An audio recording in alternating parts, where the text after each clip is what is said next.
Hello दोस्तों, इस कहानी में आप सभी का स्वागत है। आज की इस कहानी का नाम है प्रेग्नेंट सास। यह एक सास बहू स्टोरी है।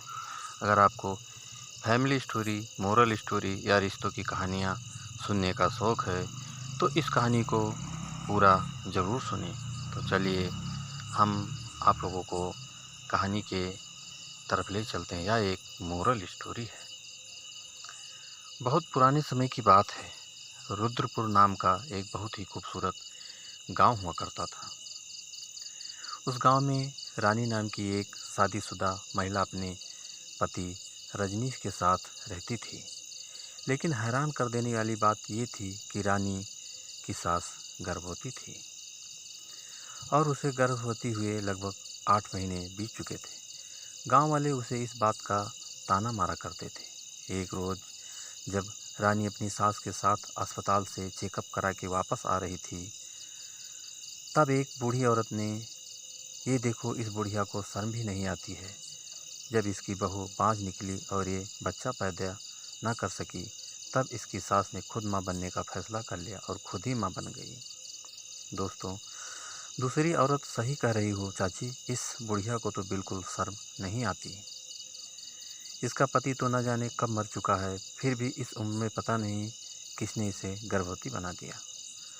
रानी की सास, तुम लोग अपने काम से काम रखो। किसी दूसरे के ऊपर लालछन लगाने से पहले एक बार सोच लेना चाहिए कि आखिर उसकी क्या मजबूरी रही होगी।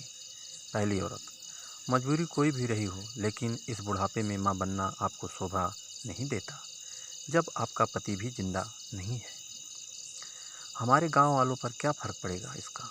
आज ही प्रधान जी से बोलकर इस औरत को गांव से बेदखल करवा देते हैं हम लोग। रानी, सासू माँ घर चलो, इन लोगों के मुंह लगने से कोई फ़ायदा नहीं। रानी अपनी सास को लेकर घर आ गई। रात को जब रानी का पति रजनीश काम से घर लौटा, तब उसने अपनी माँ का हाल चाल पूछा। क्या बोला डॉक्टर साहिबा ने, हमारा होने वाला बच्चा स्वस्थ तो है ना? रानी, चिंता वाली कोई बात नहीं है, अगले महीने ही डिलीवरी हो सकती है, ऐसा डॉक्टर साहिबा ने बोला है। रजनीश, मुझे समझ में नहीं आता माँ कि मैं आपका किस मुंह से शुक्रिया अदा करूं। आप मेरी वजह से इन गांव वालों के ताने सुनती हैं। रजनीश की माँ, अरे तू गांव वालों की छोड़ बेटा, हमें अपनी ज़िंदगी देखनी है, गांव वालों की नहीं। अब इन गांव वालों को समझाया भी क्या जा सकता है, ये लोग पढ़े लिखे तो हैं नहीं।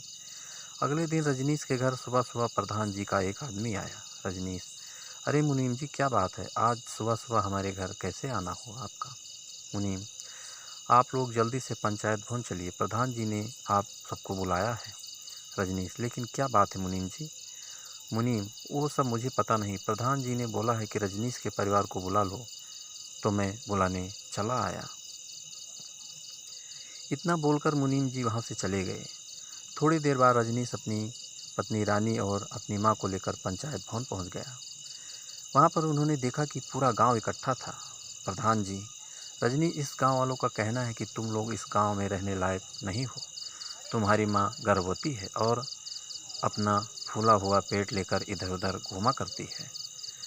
आपके पिता भी जिंदा नहीं हैं, तो इन सब का असर गांव के नौजवानों पर पड़ता है। इस बारे में तुम्हारा क्या कहना है? रजनीश, प्रधान जी, बात यहाँ तक पहुँच जाएगी इसका तो मुझे कभी उम्मीद ही नहीं थी, लेकिन लगता है आज सारी सच्चाई आपको बतानी ही पड़ेगी। अब कहानी कुछ सालों पीछे से शुरू होती है। रजनीश की शादी रानी के साथ हुई। उसकी सास ने रानी का स्वागत बहुत ही धूमधाम के साथ किया। रानी की सास, बहू, तेरे ससुर जी के गुजर जाने के बाद मैं घर में अकेली हो गई थी, इसलिए मैंने रजनीश की शादी कर दी। लेकिन तू भी काम में बिजी रहती है, इसीलिए जल्दी से मुझे पोता दे दे ताकि मैं उसके साथ खेलती रहूं। रानी, ये सब तो भगवान के हाथ में है माँ जी। इतना कहकर रानी शर्माते हुए अपने कमरे में चली गई। ऐसे ही दिन बीतते गए, लेकिन रानी माँ नहीं बन पा रही थी। रजनीश की माँ, रजनीश बेटा, शादी के 3 साल बीत चुके हैं, लेकिन तुम लोग मुझे अभी तक पोता नहीं दे पाए। जाओ डॉक्टर को दिखाओ, कहीं बहू में कोई कमी तो नहीं। रजनीश, माँ, ऐसा ज़रूरी तो नहीं कि किसी केवल रानी में ही हो, कमी मेरे अंदर भी हो सकती है ना। रजनीश की माँ, हाँ बेटा, तू खुद की भी जांच करा लेना, पर मुझे किसी भी कीमत पर पोता चाहिए। इस साल उसके लिए चाहे जो भी करना पड़े। रजनीश: ठीक है माँ, मैं आज शाम को ही डॉक्टर के पास रानी को लेकर चला जाता हूँ। शाम को रजनीश अपनी पत्नी रानी को लेकर डॉक्टर के पास चला गया। डॉक्टर ने रजनीश और रानी दोनों की जांच की। उसके बाद उन्होंने कहा, देखिए, आप दोनों को परेशान होने की कोई ज़रूरत नहीं। आप दोनों में ही कोई कमी नहीं है। आप दोनों जल्द ही माँ बाप बन जाओगे। हाँ, कुछ नॉर्मल दवाइयाँ दे देता हूँ जिससे थोड़ी हेल्प मिल जाएगी। डॉक्टर ने इन दोनों को दवाइयाँ दे दी और दोनों घर आ गए। घर आने के बाद रजनीश ने ये खुशखबरी अपनी माँ को सुनाई। रजनीश: माँ, चिंता करने की कोई बात नहीं है। डॉक्टर ने बोला है कि हम दोनों के अंदर कोई कमी नहीं है। हम दोनों माँ बाप बन सकते हैं। रजनीश की माँ: ठीक है बेटा, मैं इंतज़ार के अलावा और कर ही क्या सकती हूँ। ऐसे ही दिन बीतते गए और कुछ दिनों बाद रानी को अचानक उल्टियाँ होने लगी। उस दिन रजनीश काम पर गया हुआ था। रानी की सास: अरे बहू, मुझे तो बहुत जोरों की उल्टियाँ हो रही है। क्या हुआ? तेरी तबीयत खराब है क्या? चल जल्दी डॉक्टर के पास चलते हैं। रानी: अरे नहीं माँ, मुझे बहुत कमज़ोरी लग रही है, मैं डॉक्टर के पास नहीं जाऊँगी। रानी की सास: कमज़ोरी लग रही है और उल्टियाँ भी आ रही है, इसका मतलब तो साफ है कि घर में अब खुशखबरी आने ही वाली है। उसकी सास ने फ़ोन करके तुरंत डॉक्टर को बुला लिया। डॉक्टर ने उसकी जांच की तो उसकी सास की खुशी का ठिकाना ना रहा। डॉक्टर: मुबारक हो, आप बहुत जल्दी दादी बनने वाली है। रानी बिटिया गर्भवती है, इसका अच्छे से ख्याल रखना और ज़्यादा भारी सामान न उठाने देना। रानी की सास: बहुत बहुत धन्यवाद डॉक्टर साहब, आज से मैं बहू को बिस्तर से उठने ही नहीं दूंगी। डॉक्टर: अरे अरे, ऐसा भी मत कर देना, थोड़ा बहुत तो शारीरिक मेहनत करनी ही चाहिए, वरना ऐसे तो बॉडी अकड़ जाएगी और बच्चे को भी इससे दिक्कत होगी। रानी की सास: डॉक्टर साहब, मैं तो मजाक कर रही थी। इसके बाद डॉक्टर साहब चले गए। शाम को जब रजनीश आया तो उसकी सास ने बहुत ही खुशी खुशी अपने बेटे को यह खबर सुनाई। रजनी ने खुशी खुशी अपनी पत्नी रानी को गोद में उठा लिया। अचानक रजनीश का पैर फिसला और रानी फर्श पर गिर गई और उसकी खोपड़ी फूट गई। रजनीश की माँ: ये क्या किया रजनीश बेटा, बहू तो बेहोश हो गई और उसके सिर से खून निकल रहा है, जल्दी से डॉक्टर को बुला ला। रजनीश: नहीं माँ, इसे डॉक्टर के पास ही ले चलना होगा, इसके सिर से खून बहुत निकल रहा है। सब कुछ मेरी ही गलती है, एक साइड में मैं ये सब कुछ हुआ। रजनी तुरंत अपनी माँ और अपनी पत्नी को लेकर अस्पताल पहुंच गया। अस्पताल में डॉक्टर ने रानी के सिर पर पट्टी बांधी, लेकिन तब तक बहुत सारा खून निकल चुका था। डॉक्टर: मिस्टर रजनीश, आपकी पत्नी तो ठीक है, लेकिन सिर पर चोट लगने की वजह से वो कोमा में जा चुकी है। हम अपनी तरफ से कोशिश कर रहे हैं, लेकिन इसकी कोई उम्मीद नहीं कि कब होश में आएगी। रजनीश: डॉक्टर साहब, अभी अभी तो आपने रानी के गर्भवती होने की खुशी दी, अब हमारे बच्चे का क्या होगा? डॉक्टर: इसके तो बस दो ही रास्ते हैं, या तो हम गर्भपात कराना होगा या इस बच्चे को किसी दूसरे के घर में पालना होगा। रजनीश: क्या ऐसा हो सकता है डॉक्टर साहब? डॉक्टर: बिल्कुल हो सकता है मिस्टर रजनीश, आज से मेडिकल साइंस बहुत आगे निकल चुका है, कुछ भी संभव है आज तो। लेकिन आपको कोई ऐसी महिला ढूंढनी पड़ेगी जो आपके बच्चे को जन्म दे सके और 9 महीने तक अपने घर में रख सके।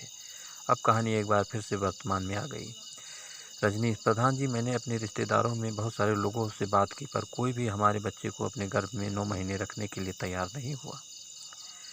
तब मजबूरन में मेरी माँ ने ही अपने इस साथ दिया। मेरी माँ रानी और मेरे बच्चे को अपने घर में रखने के लिए तैयार हो गई। ठीक 4 महीने बाद ऊपर वाले की दया से रानी भी कोमा से वापस आ गई। प्रधान जी, तुम्हारी कहानी तो बिल्कुल रुला देने वाली है बेटा, लेकिन इसे हम कैसे सच मान लें? रजनीश: मैं अभी यहाँ पर डॉक्टर साहब को बुलाता हूँ, जो सारी सच्चाई पूरे गांव वालों के सामने पेश कर देंगे।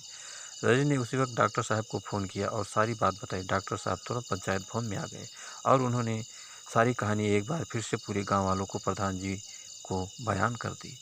इसके बाद सभी गांव वालों ने रानी की सास से माफ़ी मांगी। औरत, हमने आपका कितना मजाक उड़ाया, कितना उल्टा सीधा कहा, यहाँ तक कि गांव से भी निकाल देने की बात कर डाली, लेकिन अब तो आप एक माँ के रूप में प्रेरणा बन गई हैं हमारे लिए। हमें नहीं पता था कि मेडिकल में ऐसा कुछ भी हो सकता है, इसीलिए गलतफहमी हो गई। प्रधान जी, माँ जी, मैं इन गाँव वालों की तरफ से और अपनी तरफ से आपसे माफ़ी मांगता हूँ। किसी भी माँ के ऊपर इल्ज़ाम लगाने से पहले उसकी सच्चाई को जान लेना चाहिए, उसके बाद ही इल्ज़ाम लगानी चाहिए। तो ठीक इस तरह से ठीक 1 महीने बाद उसकी सास ने रानी और रजनीश के बेटे को जन्म दिया। बेटे के जन्म वाले दिन ही पूरे गांव में जश्न मनाया गया। प्रधान जी, गांव वालों, मेरी बात ध्यान से सुनो। रजनीश की माँ इस गांव के लिए और पूरे देश दुनिया के लिए बहुत बड़ी प्रेरणा है, जिसने बहुत सारी गालियां और बहुत सारा मजाक खुद पर झेला, लेकिन अपनी बहू के बच्चे को अपने गर्भ में पैदा किया। ऐसी सास आजकल देखने को नहीं मिलती। औरत, आपसे बिल्कुल सही कहा प्रधान जी, आज के बाद इस गांव की हम सभी सास अपनी बहू से ढेर सारा प्यार करेंगे ताकि हम सब भी रानी की सास की तरह थोड़ा बहुत तो बन सकें। इसके बाद रानी और रजनीश अपने बच्चे के साथ खुशी खुशी रहने लगे। तो दोस्तों, ये कहानी आपको कैसी लगी हमें कमेंट करके ज़रूर बताना। और दोस्तों, अगर अभी तक आपने हमारे चैनल को सब्सक्राइब नहीं किया है तो प्लीज़ जल्दी से आप हमारे चैनल को सब्सक्राइब कर लीजिए, जिससे इसी तरह और अच्छी अच्छी कहानियाँ आप लोगों के बीच पहुँचाता रहूँ। तो दोस्तों, अगली कहानी में फिर मिलेंगे, तब तक के लिए नमस्कार।